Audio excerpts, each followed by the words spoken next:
네. 공소장 내용을 좀 살펴보려고 합니다. 그런데요, 참 뭐랄까,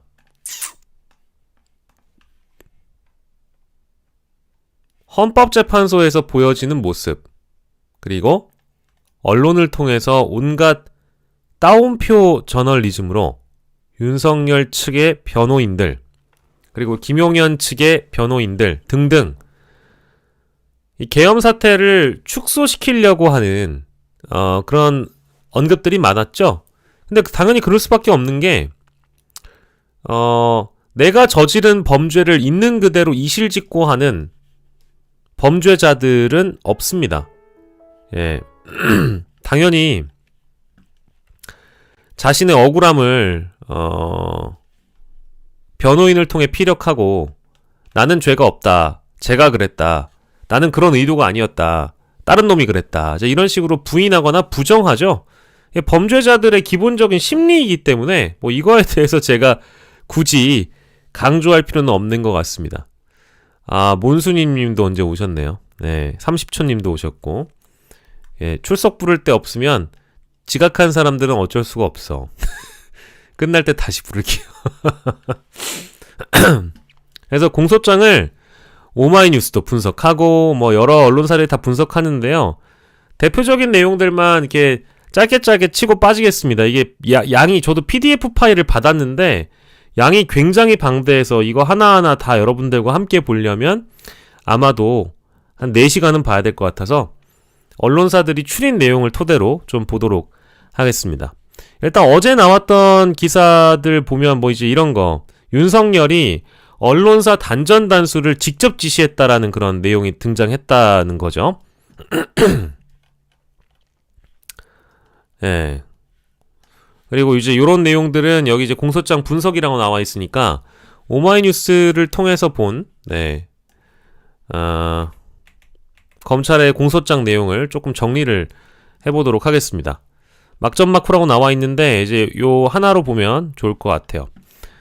일단은 이게 뭐 타임라인 순서로 본다기보다는 상황별로 사례별로 이렇게 나눠서 보는 게 훨씬 기억하기 쉬우시고 키워드별로 머릿속에 정리하기 쉽습니다. 그냥 영화의 장면이라고 생각하시면 훨씬 더 기억하기 좋아요. 자, 보면 윤석열이 오후 10시에 비상계엄 선포하기로 계획하고 예정된 시각 직전에 비상계엄 선포안에 대해서 국무회의 심의를 마치기로 했는데 그래서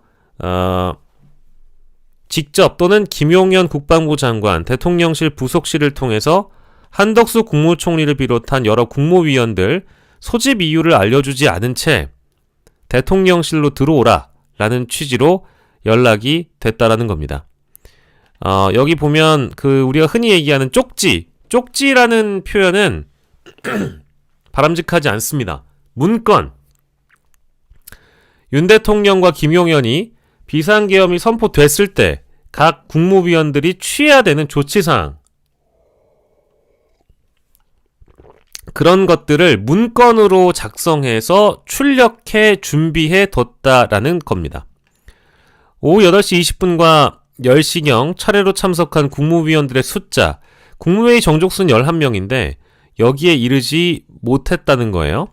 미리 비상계엄 선포 계획을 들은 국무위원들은 대통령실 집무실에 들어가 우려를 표했습니다. 공소장에 적시되어 있는 대통령실 집무실로 들어가 설득한 3명의 발언을 함께 보시죠. 첫 번째, 한덕수. 경제가 아주 어려워진다. 대외 신인도 하락이 우려된다. 너무 당연한 얘기죠. 국무총리로서 할 수밖에 없는 표현입니다. 계엄을 터뜨리면 경제가 나락가는 거죠. 자, 조태열 외교부 장관. 외교적 영향뿐만 아니라 70년 동안 대한민국이 쌓은 성취를 무너뜨리는 것이다. 이것도 너무 당연한 얘기죠.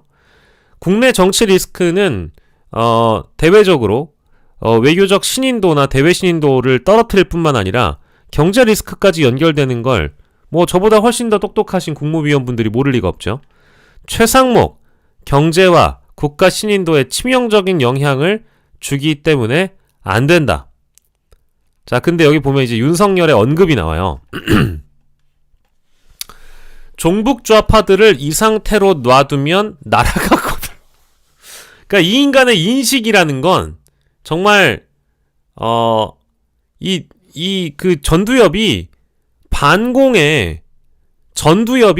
반공에 매몰돼 있다라고 볼 수밖에 없죠. 아니 나는 근데 윤석열이 이런 극우적 개념을 탑재하게 된 배경에는 당연히 극우 유튜버가 있을 거라고 보지만 과거에 뭐 친노를 좋아했네, 노무현을 좋아했네, 어쩌네 막 이런 이 사람의 어떤 이념이나 방향성, 정치적 방향성 같은 건 뭐 없는 것 같아요. 그냥 어느 한 반공이나 멸공에 좀 절여져 있는, 뇌가 절여져 있는 사람이 아니었을까 싶은 그런 대목들이 공소장에 나온다는 거죠. 그래서 보면 종북 좌파들을 이대로 놔두면 나라가 거덜나고 경제든 외교든 아무것도 안 된다. 국무위원의 상황인식과 대통령의 상황인식은 다르다. 돌이킬 수 없다. 엄청나게 독단적이죠. 국무위원들이 자기보다 각 분야에 대한 전문성을 갖고 있기 때문에 자신이 장관으로 임명을 하고 국무위원으로 발탁을 한 건데 그 사람들의 어떤 전문성을 고려하지 않고 니네들의 인식과 나의 인식은 다르다. 돌이킬 수 없다라고 얘기하면서 나는 간다.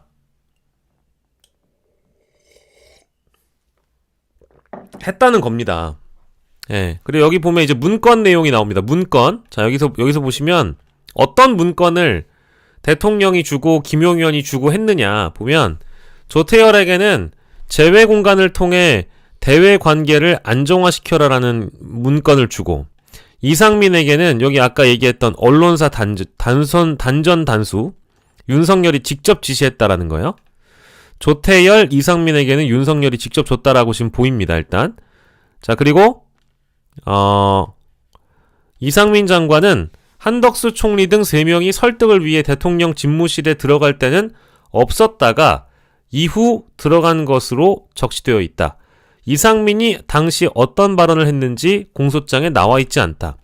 저는 이상민이라는 행안부 장관이 김용현만큼의 핵심적인 역할을 한 사람으로 저는 생각이 되고 지금 관련된 내용을 이상민은 부정하거나 부인해 왔다가 단전단수 문제가 소방청장으로부터 나오고 나서 지금 이상민에 대한 수사는 지금 급물살을 타고 있다라고 보는 게 맞습니다. 그리고 경찰청장과 서울지방경찰청장 역시도 구속돼서 수사를 받고 이제 재판에 넘어갈 것 같지만 중요한 건 이상민이에요.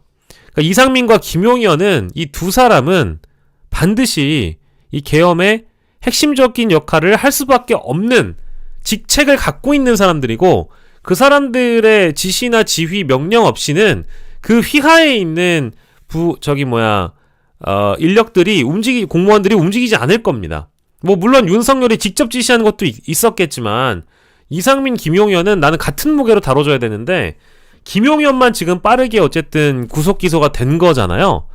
저는 이상민 역시도 아주 핵심적인 역할을 했다고 의심하고 있기 때문에 공소장에 나와 있는 내용 단전 단수 공소장에 나와 있는 내용만으로도 충분히 국무회의에서 적극적으로 말리지 않았다고 한다면 동조했다고 봐서 엄밀하게 법의 해석을 넓게 본다면 적극적으로 만류하지 않은 사람들은 대부분 다 공범자들이라고 보는데 주요 임무 종사자라고 적시할 만큼의 무게는 지금 김용현에게만 가 있잖아요. 저는 이상민에게도 동시에 같은 잣대를 들이댈 수 있을 거라고 봅니다. 좀 더 진전이 돼야 되겠지만 자 다음으로 가볼게요. 막전 맞고 두 번째 조태열, 김용현의 대화. 이제 요거를 보면 김용현이 얼마나 윤석열과 뜻을 당시에 같이 했는지를 볼 수 있습니다.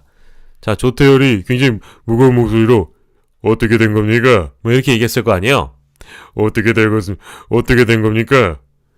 김용현이 대통령님의 깊은 고뇌에 찬 결단을 하신 것이니 국무위원들은 그 뜻에 따라주셨으면 좋겠습니다. 그럼 군대가 다 대기를 하고 있는 겁니까? 이미 군대가 다 대기를 하고 있습니다. 언론에도 10시에 특별 담화가 있다고 이미 얘기를 해놨기 때문에 이제 더 이상의 계획을 바꿀 수 없습니다. 이렇게 조태열 외교부 장관은 본인이 만류하고 부정하고 적극 의견을 냈다라고 국회에서 발언을 한 적이 있어요. 본회의장 긴급 질의 시에도 자신은 그리했다고 손을 들었고요. 국회 질의 과정에서도 내란 특위 특별위원회 청문회 과정에서도 자신은 그리했다라고 얘기를 했기 때문에 사실 조태열 외교부 장관까지는 큰 그런 걱정은 안 하는데 나머지 최상목이라든지 이제 이런 사람들은 좀 더 지켜봐야 될 것 같습니다. 최상목은 저는 지금 권한대행이 되고 나서 내란의 가담자라고 저는 생각을 하지만 지금 내란의 ING를 최상목이 주도하고 있다라고 보지만 그때 당시에 내란 비상계엄을 선포하기 직전의 상황에서 조태열과 최상목은 좀 다른 무게인 것 같아요. 지금까지 드러난 사실관계를 봤을 때 조태열 외교부 장관은 조금 이제 적극 부정 쪽에 속하는 건 아닌가? 물론 끝까지 의심은 해봐야 됩니다. 근데 외교부 장관은 당황한 게 많이 느껴져요.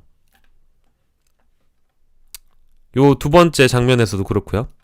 자, 요거 이제 재밌다는 표현은 그렇지만 끝까지 독불 장관이에요. 아까 우리 얘기했던 윤석열이 국무위원들의 인식과 대통령의 상황 인식은 다르다라고 이야기를 하면서 했던 내용을 좀 더 자세하게 이제 풀어놨습니다.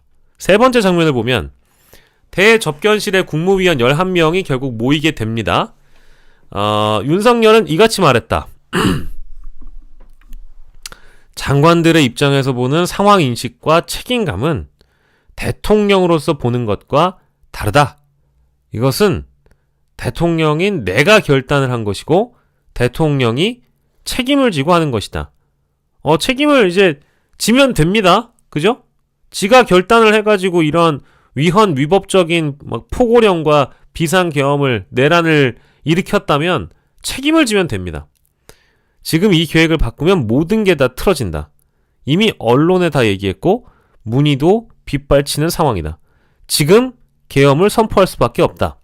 국무회의 심의를 했고 발표를 해야 하니 나는 간다. 이거를 이제 윤석열 스스로는 이걸 국무회의 심의로 얘기를 했습니다. 근데 제가 보면 상황 인식이 많이 다르다라고 지금 본인도 느끼고 있잖아요. 근데 여기 보세요. 예. 장관들의 입장에서 보는 인식과 책임감은 대통령으로서 보는 것과 다르다고 얘기했다는 거는 어느 정도의 기류를 이 국무위원들의 기류가 어떤 기류였는지를 본인도 느끼고 있었다라는 얘기가 전 된다고 보거든요. 그래서 윤석열은 이거를 국무회의를 심의를 했다라고 얘기를 하면서 나는 간다?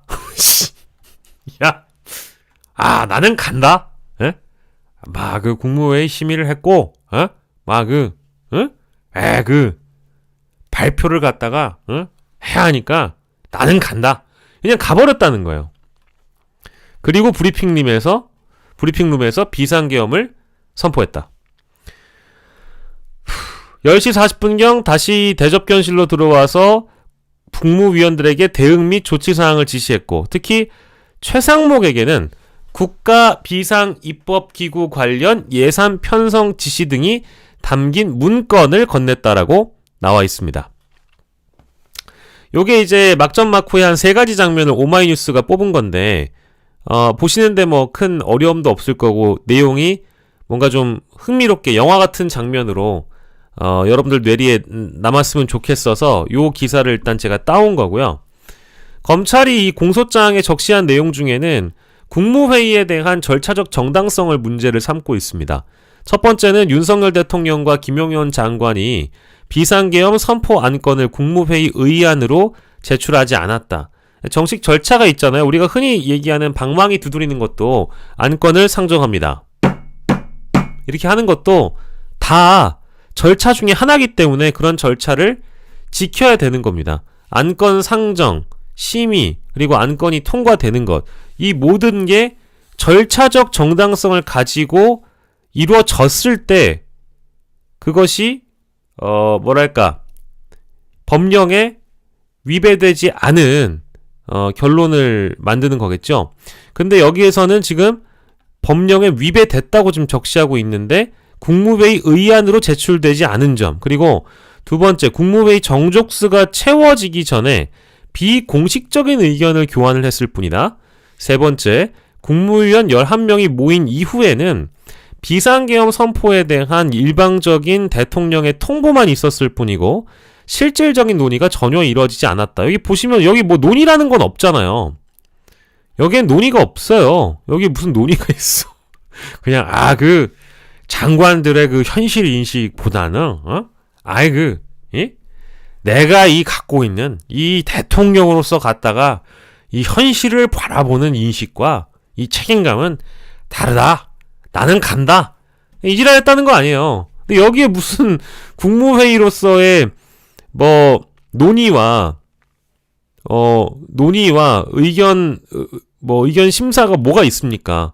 없죠. 아예 없어요. 그리고 우리 다 아는 내용이지만 국무회의록 행안부에서 작성하지 않았죠. 예, 그러니까 이제 이런 법령 위배에 대한 부분이 실제 나와 있습니다. 예, 이거는 뭐 비상계엄에 절차적 하자가 있다라는 거를 여기 들어간 사람 중에 하자가 없다라고 얘기할 사람은 단 한 명도 없어요. 예. 이런 장면을 오마이뉴스가 공소장을 분석한다라는 차원으로 놨고요. 그리고 이거 말고도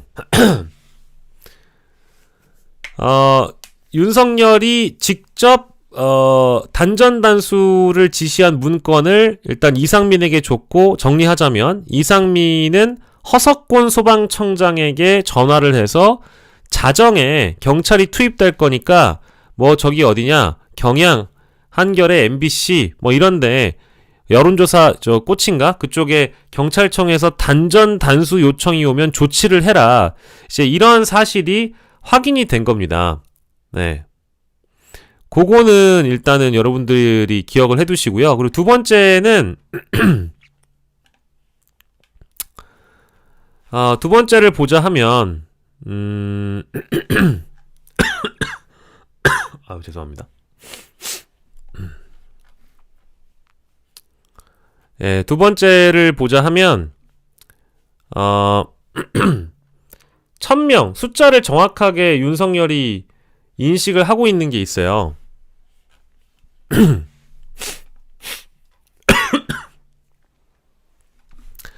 김용현에게 국회와 선관위에 투입을 하면 되겠네? 라고 언급을 한 대목이 공소장에 나와 있는데, 윤석열은 이제 300명 미만만 국회에 들어갔다라고 그간 주장을 해왔지만, 여기 공소장 내용을 보니까 병력 1000명 투입에 대해서 그 정도면 가능하겠다. 요 내용입니다. 본인이 300명 미만을 투입했다라는 식으로 그간 주장을 해왔고, 심지어 뭐 지난 변론기일 기억나시는 분들 그 장면이 있어요. 그 장면이 뭐냐면 그 김용현한테 막 그러잖아요. 뭐 포고령 관련해서도 그 전공의 관련해서는 그 포고령에 그거를 제가 이거는 여기 왜 들어갔지라고 물어본 게 있었는데 그거는 기억이 나십니까? 이러거든요. 그러니까 들어보니까 이제야 좀 기억이 날 것 같습니다. 말씀하시니까 기억이 납니다. 라는 식으로 김용현이랑 막 말을 맞추려고 그랬고, 김용현이랑 말을 못 맞췄던 부분이 있어요. 제가 그 국회에 오면서 국회에 그 어떤 그 사진을 갖다가 봤는데, 이 국회 이 경내에 이 계엄군이 한 20명 정도 20명이라 그랬나? 이 경내에 이 20명 정도가 들어가는 거를 했는데, 갑자기 김용현이 거기다 뭐라고 얘기했냐? 280명 이라고 언급을 해요. 그러니까 숫자도 안 맞아, 서로. 이제 그런 장면들이 나왔었거든요. 근데 자꾸 300명 미만으로 가려고 하는데 그게 아니라 보고를 1000명으로 받았다는 거예요. 공소장에 보면 윤석열은 지난해 12월 1일 김 전 장관과 비상계엄을 사전에 모의를 하면서 경찰력을 우선 배치하고 군은 간부 위주로 투입하는 방안을 논의한 것으로 파악됐다. 이렇게 얘기를 했는데 여기 윤석열이 김용현한테 간부 위주로 투입하면 인원이 얼마나 되는가? 이렇게 물어봤는데 김 전 장관은 수방사 2개 대대 특전사 2개 여단 약 1000명 미만이라고 보고를 했다라는 거예요. 근데 윤석열이 이거 딱 듣고 뭐라고 했습니까? 그 정도 병력이면 국회하고 선관위는 아주 갖다가 투입을 그냥 하면 되겠네. It's possible 이라고 얘기를 한 거잖아요. 이미.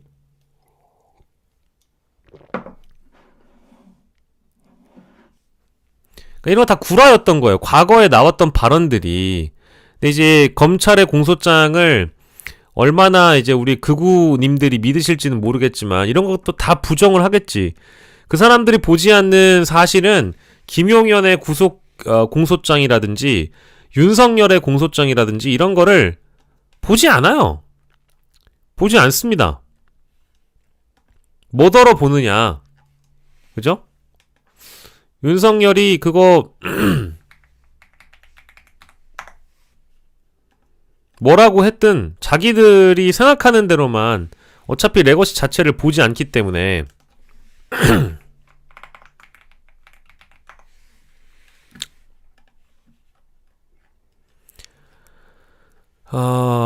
몇 가지 이제 핵심적인 내용들 밑줄 쳐놓은 거 함께 볼게요.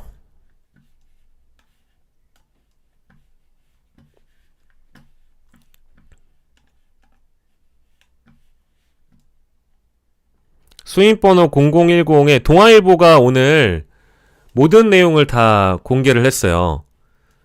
국민의 알 권리 차원에서 윤석열의 공소장을 전부 다 공개를 했습니다. 전체 내용은 이미 그 동아일보가 갖고 있기 때문에 기사로 검색해 보시면 여러분들도 뭐 충분히 보실 수 있는데요. 그냥 그거보다는 밑줄 친 내용을 중점적으로 보면 될 것 같아요. 그리고 저는 앞으로 어떤 형이 내려져야 되느냐라는 생각을 하는데 저는 이거 반드시 그냥 법에 나와 있는 대로만 얘기하는 거예요. 과하게 제가 표현하지 않습니다. 사형. 저는 이 정도 사형이라고 봐요. 윤석열에게는 검찰이 법정 최고형인 사형을 구형해야 된다고 봅니다. 사형이 실제 이루어지지 않는다고 하더라도 사형을 구형해야 됩니다. 여기 보시면 아까 얘기했던 장관들의 입장 이거 밑줄 쳐놓은 거 보시고요. 그리고 밑에 보시면 대국민 담화 발표 및 비상계엄 선포 이후의 상황 포고령 1항에 대해서 나와 있습니다. 우리 이거 포고령이 다 위법하다라는 거는 알고 있으실 거예요. 특히 입법권을 가지는 국회의 기능을 정지하는 것은 비상계엄 상황에서도 불가능합니다. 불가능하죠? 여기 나오는 입법권을 가지는 국회의 기능을 완전히 정지시켜 사실상 폐지하는 것과 같다. 요거는 비상계엄에서는 입법부를 통제할 수 없습니다. 언터처블, 노터치예요. 자, 그리고 포고령 2항 자유민주주의 체제를 부정하거나 전복을 기도하는 일체의 행위, 가짜뉴스, 여론조작, 허위선동 이런 거를 적어놨는데 이것도 다 의미가 불분명하고요. 사회 혼란을 보장하는 파업, 태업, 집회행위 이것도 불분명하고 중의적으로 해석될 수 있으니까 사실 이런 사람들에 대한 체포, 구금, 압수수색 우리 헌법이 갖고 있는 헌법의 영장주의를 전부 다 무력화시키는 그야말로 독재 그냥 아무나 갖다 쳐넣을 수 있는 뭔가 좀 이 표현 자체를 불명확하게 만들어 놓으면서 해석의 여지를 열어놓는 거죠. 그래서 이 포고령의 항목을 봤을 때 그냥 너는 처벌 대상이야. 넌 체포 대상이야. 할 수 있는 독재에 가까운 그냥 독재죠. 이거는 무법지대 무법자 자신이 곧 법인 그런 나라를 만들고 싶어 했던 겁니다. 검찰 공소장에 나와 있는 내용이고요. 그리고 어제 MBC 단독 보도에 나와 있지만 질서 유지를 위해서 계엄군을 투입했다라는 등신 같은 얘기를 계속 해왔잖아요. 부정하고. 근데 곽종근 특전사령관이 지금 감옥에 있는데 감옥에서 분노하고 있다라는 거 아니겠습니까? 아이고야. 감옥에서 분노를 하고 있는 이유가 뭐냐면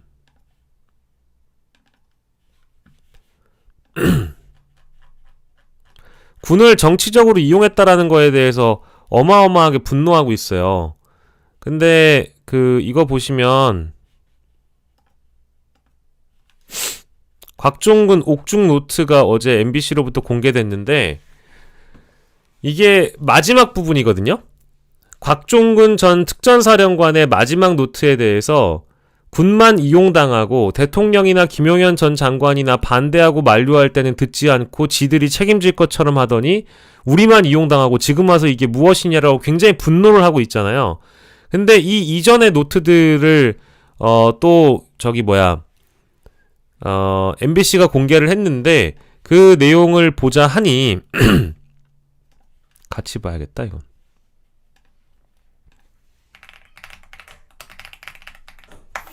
국회를 통제하라는 거였다라는 거예요. 예. 굿모닝 충청이 따다 썼네.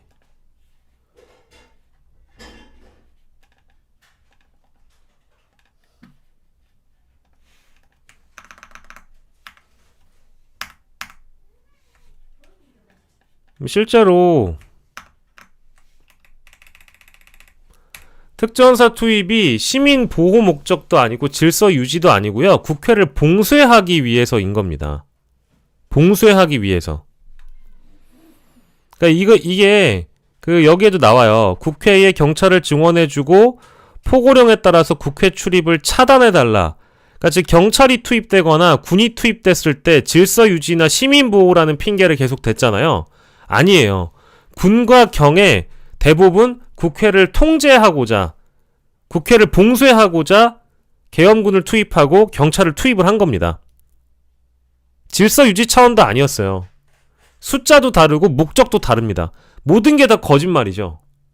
그러니까 이건 수사 과정에서 나왔던 피의자들의 증언이 모아져서 공소장에 담겨 있는 거기 때문에 다른 검찰의 주장이기도 하고 검찰이 기소하는 것에 대한 근거를 담은 것이 공소장인데 여기에 나와 있는 내용이 어떻게 거짓말이 될 수 있겠어요. 물론 증언으로서 또 증거로서 법정에서 채택되고 이것이 윤석열에 대한 유죄로 확정되기까지는 시간이 좀 걸리는 문제고 분명히 시간이 지남에 따라서 진술이 변경되거나 입장을 바꾸는 경우도 물론 있을 수 있겠지만 지금 시점으로 봤을 때 윤석열과 김용현에 놀아났던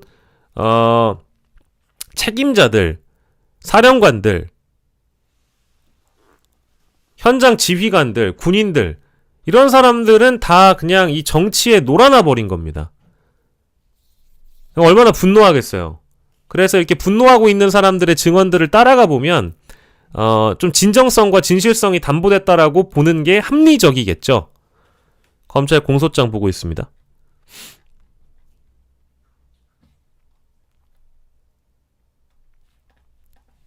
여기도 국회 출입을 완전히 통제하라고 나와 있고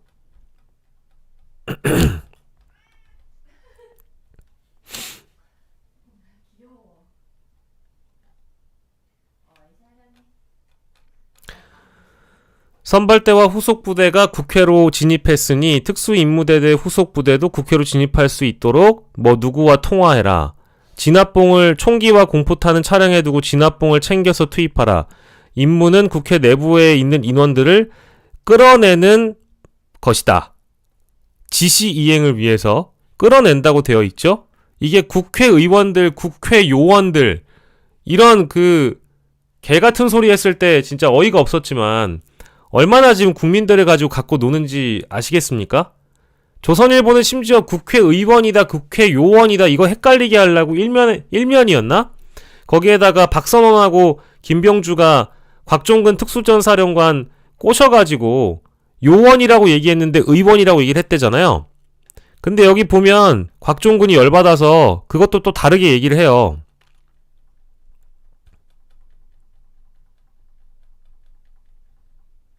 요 다음 보도인가?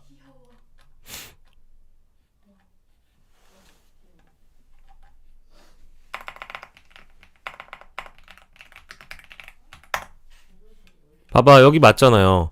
내 진술 왜곡되었다. 의원이 맞다. 본인이 얘기했으니까 본인이 얘기를 하잖아요.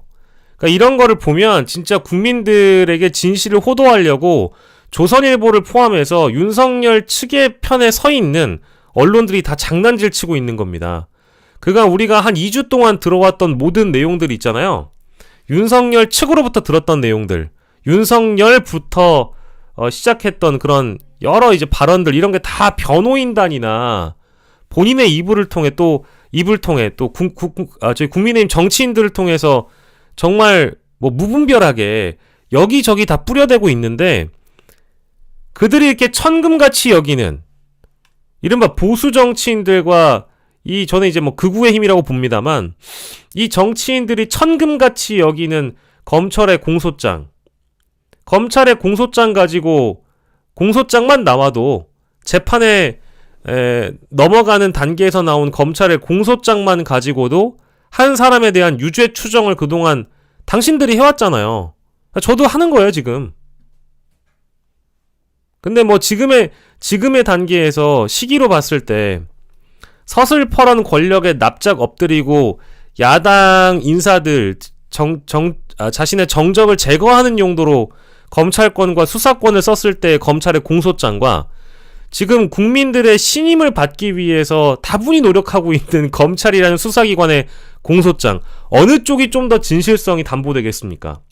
살아야 되니까 검찰이라는 기관으로서의 지금 생존 투쟁을 하고 있으니 윤석열이라는 자신들의 선배를 잡아다가 생명 유지를 하려고 하는 거잖아요. 그러니 당연히 제대로 수사를 했겠지 싶어서 보는 겁니다. 뭐 국회 내부에 있는 인원을 끌어내는 거였잖아요. 총을 쏴서라도, 도끼로 뭐 부셔서라도, 뭐 이런 내용들 나오고 있는 거 아니었습니까, 기존에? 근데 이 공소장에 도끼가 포함됐는지는 제가 아직 확인을 못했습니다. 자, 그 이후에도 어떤 상황이냐고 물어서 국회에 도착하였는데 들어갈 수 없습니다. 사람이 많습니다. 아직도 못 들어갔어? 본회의장으로 가서 4명이 1명씩 들쳐업고 나오라고 해 지시하였다. 이게 다 지금 윤석열이 한 말이에요. 우리가 지금 다른 사람 거 본 게 아니고 윤석열이 한 말을 지금 보고 있습니다. 자, 계엄 해제 요구한 피고인은 위와 같은 지시에도 불구하고 국회의사당 본회의장에 모인 국회의원의 수가 계엄 해제 요구한 의결 정족수에 가까워지자 재차 바땡땡에게 전화하여 아직도 못 갔냐? 뭐 하고 있냐? 문을 부수고라서도 끌어내. 총을 쏴서라도 문을 부수고 들어가서 끌어내라. 이게 가장 충격적이었던 건데, 이게 이제 여러분들 눈으로 확인이 되는 거죠. 이게 맨 처음에 그냥 단독 보도로 나왔을 때는 그냥 그러려니 공소장에 의하면 그렇다고 전해집니다 였잖아요. 검찰발 소식을 통해 공소장에 따르면 이런 내용이 포함되어 있다라고 전해집니다 였는데, 그 단독 보도가 확인이 된 겁니다. 어제 공개된 공소장으로 인해서. 여기 써 있잖아요. 총을 쏴서라도 문을 부수고 들어가서 끌어내라. 여기에는 그런 지시가 없다라는 거예요. 공소장에 중요한 건 윤석열이 지시를 할 때 절대로 어떤 사람이라도 다쳐서는 안 된다. 그런 지시는 이 공소장에 없어요. 인명피해가 발생해서는 안 된다. 이런 내용은 최소한 제가 확인을 해보건대 없다니까요. 그 말은 뭐냐? 일부 피해가 있더라도 국회를 장악해야 되겠다라는 수임번호 0010 내란범 윤석열의 의지가 느껴지는 발언들입니다. 총을 쏴서라도가 확인이 된 거고요.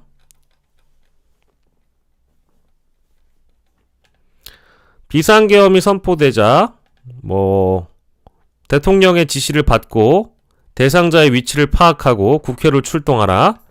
피고인은 또 국가정보원 1차장 누구에게 전화해, 홍장원이겠지. 받지, 비상계엄 발표하는 거 이번 기회에 싹 다 잡아들여 다 정리해.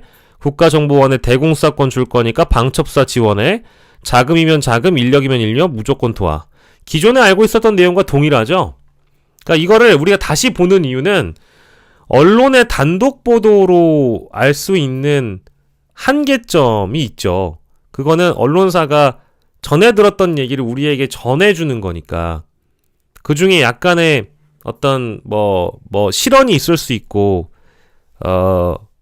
조작이라기보다는 약간의 수정 및 가미가 될 수도 있기 때문에 실제 공소장에 뭐라고 작성되어 있는지를 보면 훨씬 더 재차 확인이 가능한 거잖아요.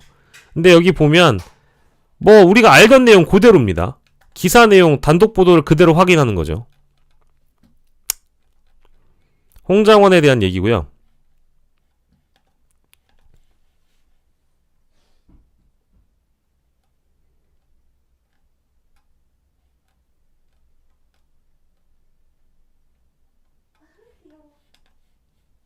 국회의원들이 비상계엄 해제 요구안 의결을 막기 위해 국군 방첩사령부 수사관 49명, 사복의 경찰수사관 10명, 조사본부 수사관 10명, 먼저 국회로 출동시켜 또 누구를 체포하려고 시도했고, 국회 비상계엄 해제 요구안 의결이 임박해지자 비상계엄 해제 요구안 의결을 주도하는 C당 당대표 땡땡, 국회의장 땡땡, 당대표 땡땡을 우선하여 체포하도록 다시 지시하였으나 국회 주변에 모인 시민들과 국회 직원들로 인해 편성된 체포조가 국회 안으로 진입하지 못한 채 비상계엄 해제 요구안이 가결되는 바람에 실패하였다.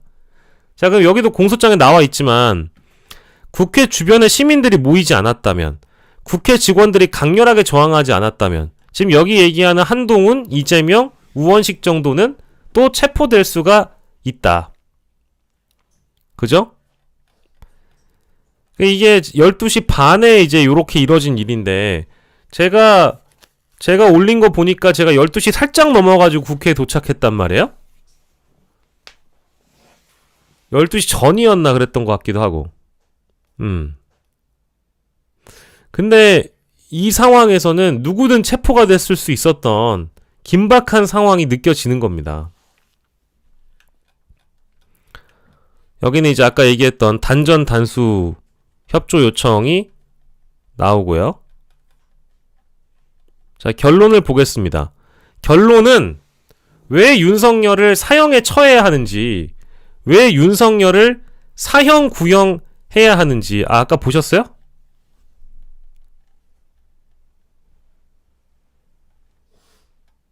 여기는 지금 그 대목이 아닌데, 그 얘기도 해야 되니까, 맞아.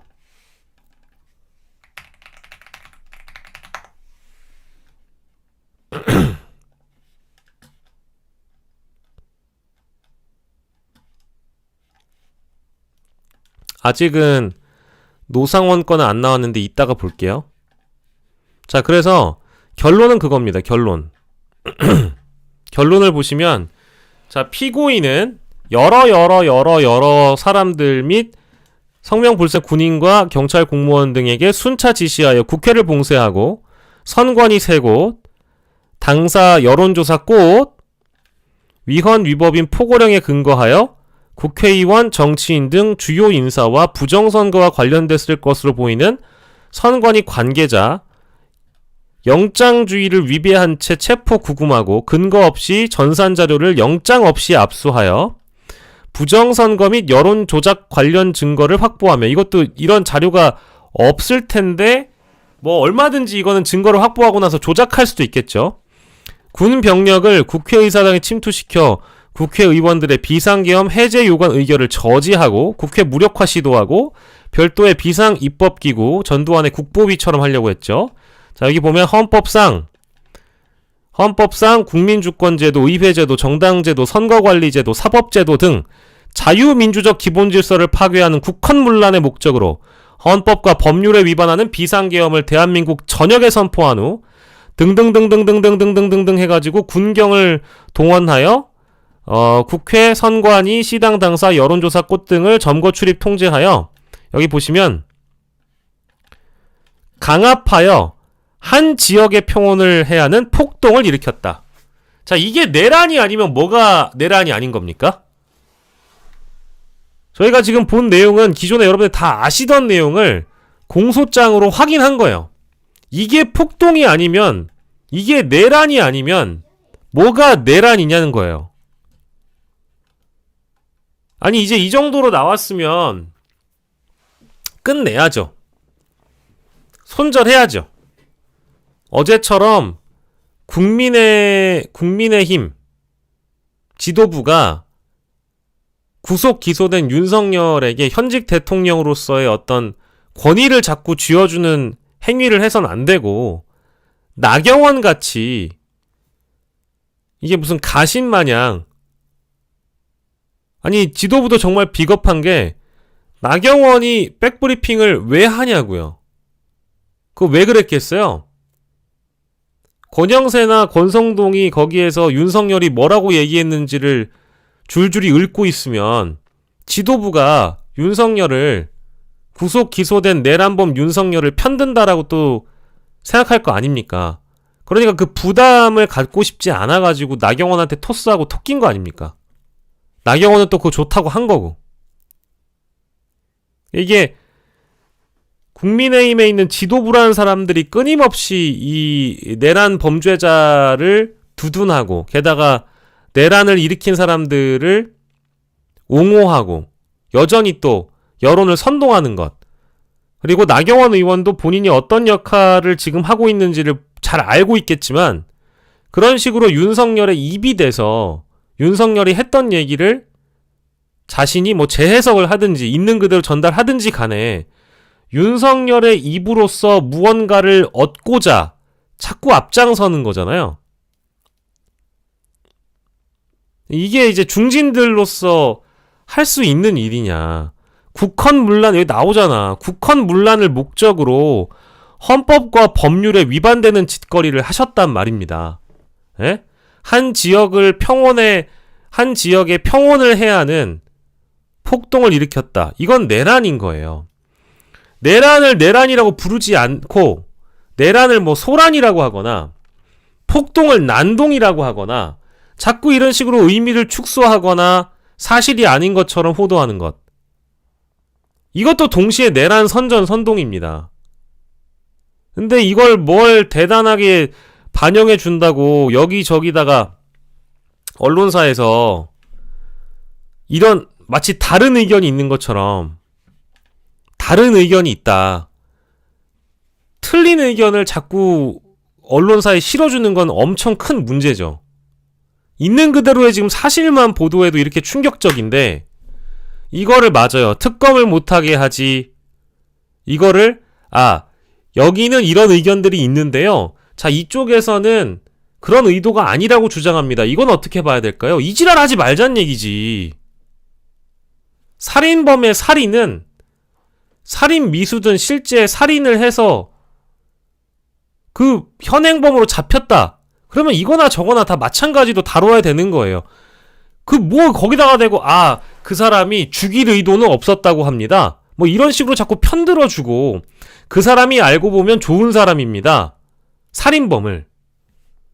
아니 그게 말이 되는 거예요?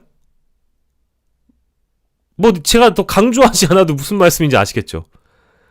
이게 좀 비평을 하다 보면 이 가치도 없는 얘기를 좀 하고 있는 거예요. 내가 왜 이런 얘기를 하고 있나. 기가 찰 때가 너무 많아요. 어제도 게으름 벌꿀즈 하면서 느낀 건데, 제가 방송 시장과 유튜브 업계에 들어와서 주제 넘게 시사평론가라는 딱지를 달고 비평을 하고 평론을 하면서 느끼는 여러 이제 어떤 무게감들이 있어요. 이 주제를 다룰 때 내가 어느 정도의 준비를 해야 되고, 내가 어떤 거를 좀 공부를 필요로 하고, 어떤 거를 좀 국민들과 시청자분들이 알기 쉽게 설명할 수 있는지에 대한 접근법, 이런 게 있는데, 잘 생각을 해보세요. 지금 대한민국의 상황을 어떻게 유식한 말로 굳이 비평을 할 게 있습니까? 그리고 이미 살인 행위는 벌어졌고, 살인의 시도는 있었고, 총을 쏴서라도 지금 보이잖아요. 내란과 폭동의 시도가 다 있었는데, 이거를 다른 의견을 갖고 있는 사람들의 반박을 하기 위해서 내가 어떤 반론을 펼친다? 아니, 반론을 할 게 없는 내용이잖아요. 그렇지 않아요? 난 이제 국민의힘이나 이 지금 저는 이제 다 제정신인가 싶어요. 언론도 마찬가지야. 아니 우리가 연쇄살인범이 현행범으로 체포됐는데 연쇄살인범이 진짜 희한한 사람이라서 저기 북한산에 시체를 묻었다고 얘기를 했다가 갑자기 인왕산이라고 그랬다가 갑자기 무슨 계룡산이라고 그랬다가 그 입장을 일일이 자기 변호인을 통해서 입장을 바꾼다고 해서 언론사가 그 백브리핑 하는 거 일일이 가서 찾아봐주고 마이크 대주고 그 쌍따옴표 쳐주고 그걸 언론사에 일일이 보도를 합니까? 아니 제가 답답해서 그래요. 그냥 따옴표만 치면 모든 게 다 보도의 가치가 있는 건가요? 이게 전환길이나 뭐 이런 다 비정상 같은 인간들의 목소리에 귀를 기울여주고 트래픽 좀 들어오고 조회수가 받쳐준다고 그런 거를 자꾸 보도를 하는 순간 이상해진다니까요? 나라가 지금 비정상이에요 지금. 아니 이미 12월 3일에 벌어진 문제가 2월 3일까지도 안 끝났어. 안 끝났어.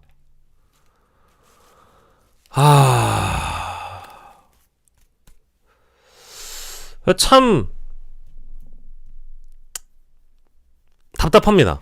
그리고요, 여러분이 아까 얘기했던 대목인데 이건 이거고 그건 그건데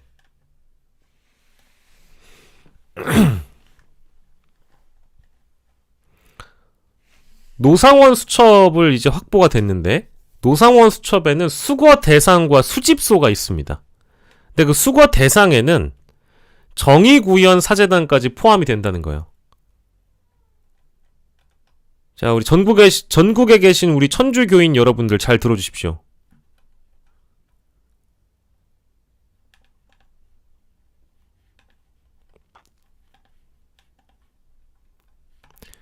여기가 이제 아까 제가 이제 그 말씀드린 내용의 추가적인 보도로 어제 한 구다리가 들어갔나봐요.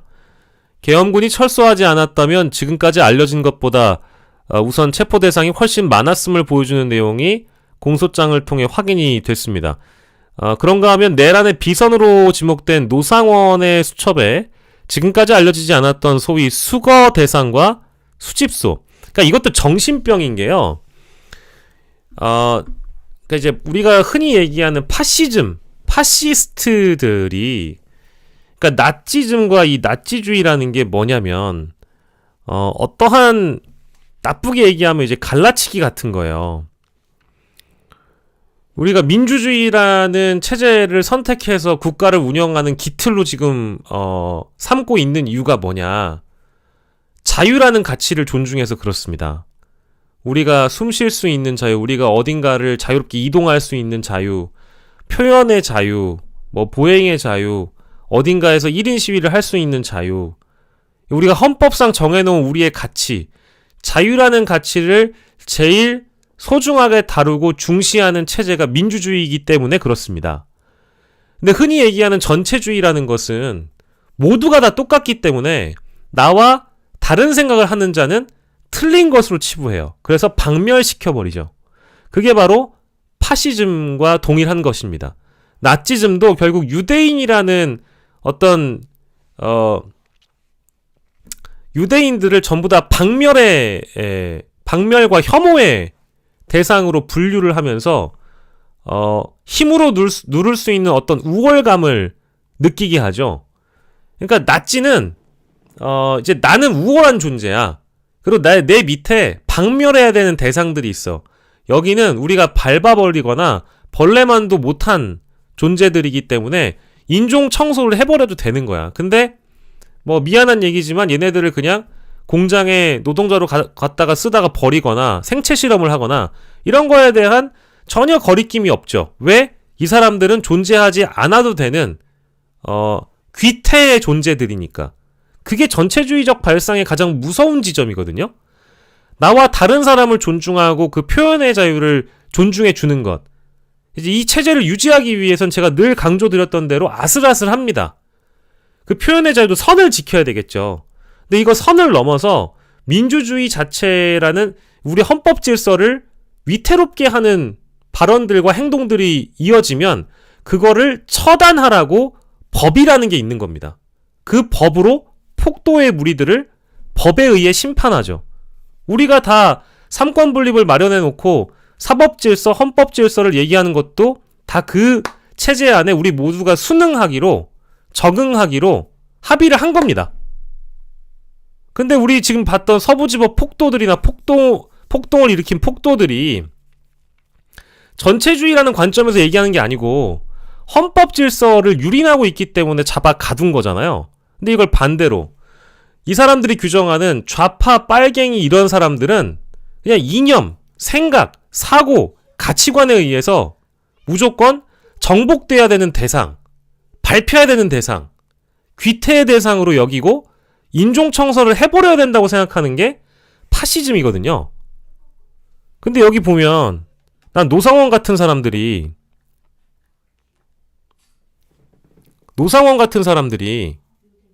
지금 이러고 있잖아요. 수거 대상 이런 걸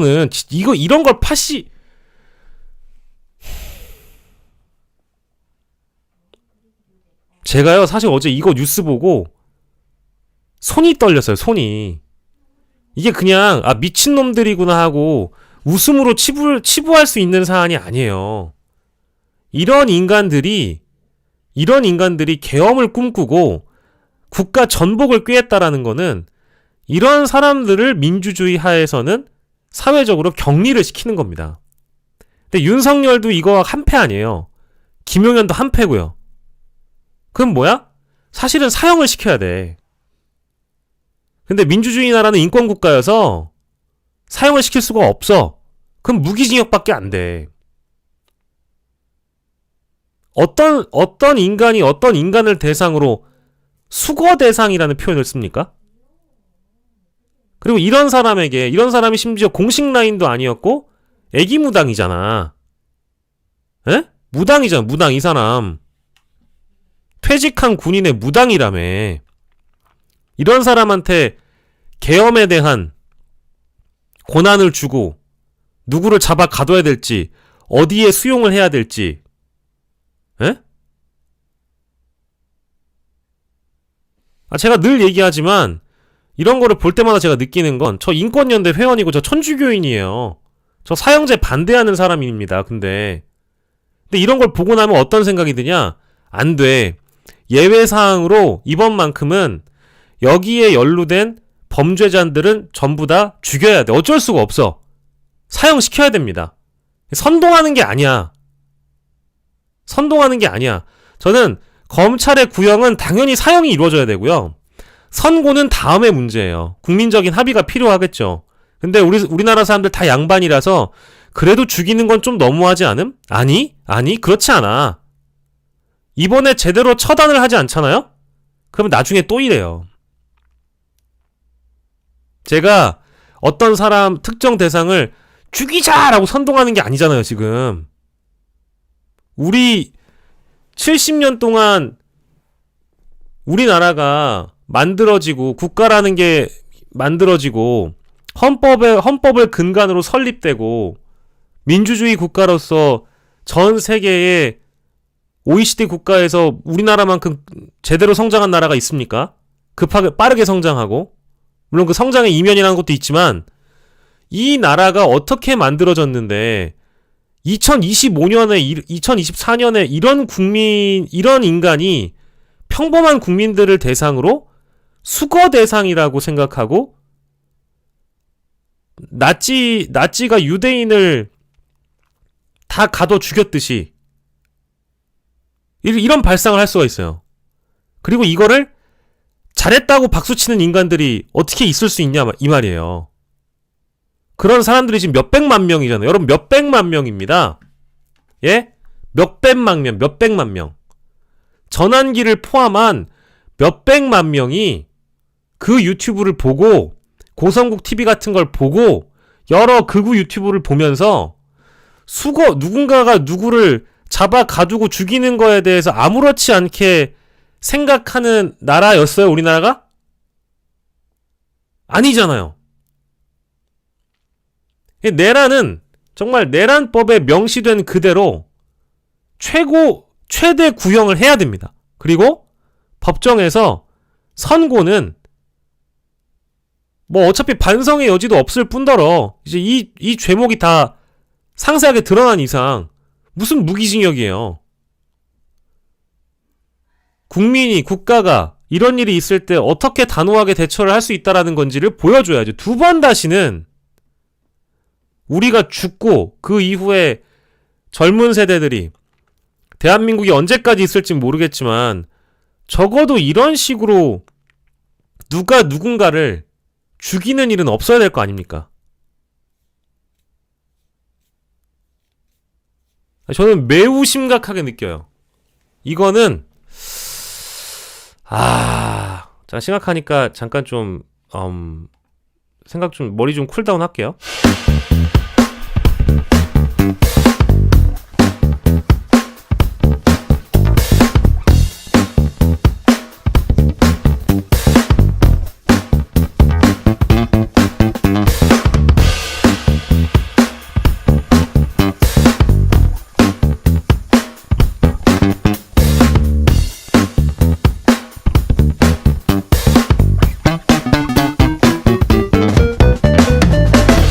네, 민주주의 국가를 살고 있는 이제 자유민주주의 시민들에게는 생각이 조금 다르다고 해서 수거 대상이 되거나 체포 대상이 되거나 박멸의 대상이 아니라는 거를 말씀을 드리는 겁니다. 그러니까 생각이 다르다는 이유로 누군가를 배척하거나 그 사람의 뜻을 존중하지만 나는 공감하기가 어렵다. 뭐 이 정도의 표현으로 우리가 충분히 같이 살 수 있는 거거든요. 나는 네 뜻을 존중해. 하지만 공감할 수는 없어. 내 생각은 달라. 이런 건데, 좌파 빨갱이로 낙인 찍고 메카시즘에 완전 뇌가 절여져가지고 윤석열 자체가 종북좌파 반국가 세력 범죄 집단으로 국회가 전락했다라는 인식을 가짐과 동시에 이런 개 쓰레기 같은 인간들이 옆에 붙어가지고 김용현이니 노상원이니 윤석열을 우상 숭배하는 척하면서 또한 자신의 권력을 향유하려고 들었던 이 벌레 같은 족속들을 어떻게 그만 내버려 둡니까? 우리 세금 들여가지고 뭐 평생 죽을 때까지 밥 줘요? 예? 에이 보세요. 한동훈, 이재명뿐만 아니라 종교계, 노동계, 공무원, 심지어 경찰까지 수거 대상으로 지목했다. 종교계에선 천주교 정의구현 사제단을 수거, 즉 체포 대상으로 적어뒀는데 개별적인 이름이 아니라 단체 전체를 겨냥했다. 전부 다 잡아서 가둔 다음에 어디 뭐 가스로 살인하려고 그랬어요?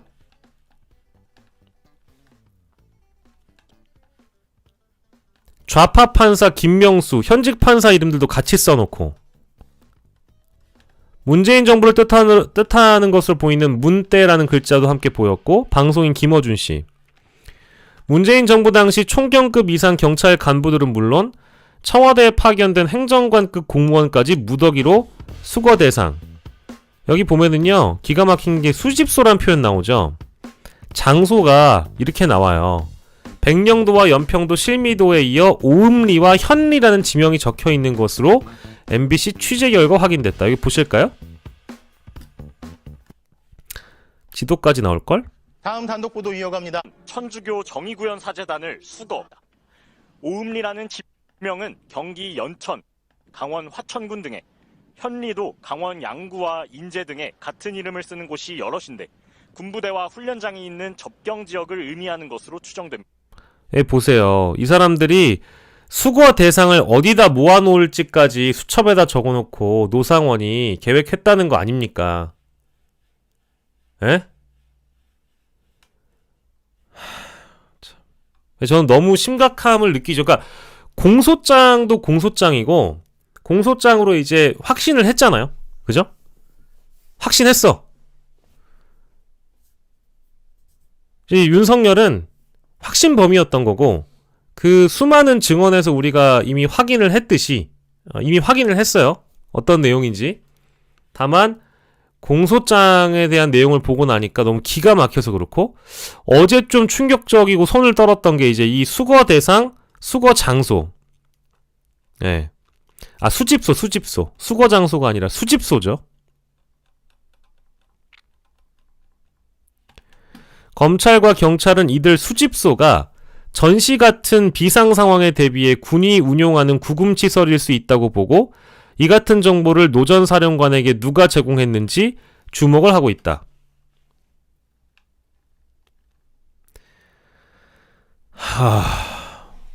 이거는 정말 나라가 미쳐 돌아가는 겁니다. 제가 오늘 잠깐 흥분했지만 이런 내용들은 너무 사실 충격적이에요. 근데 이런 상황이 있었다는 거에서 눈 감고 있는 사람들이 너무 많다는 게 전 또한 충격적이고요. 이런 내용을 더 이상 상식과 합리를 갖춰 설득할 이유도 없지만 이 뉴스를 보지 않으려 하고 자신들만의 세계에 갇혀있는 비합리적, 반지성주의에 빠져있는 대한민국 극우 세력에 대한 걱정과 우려가 많습니다.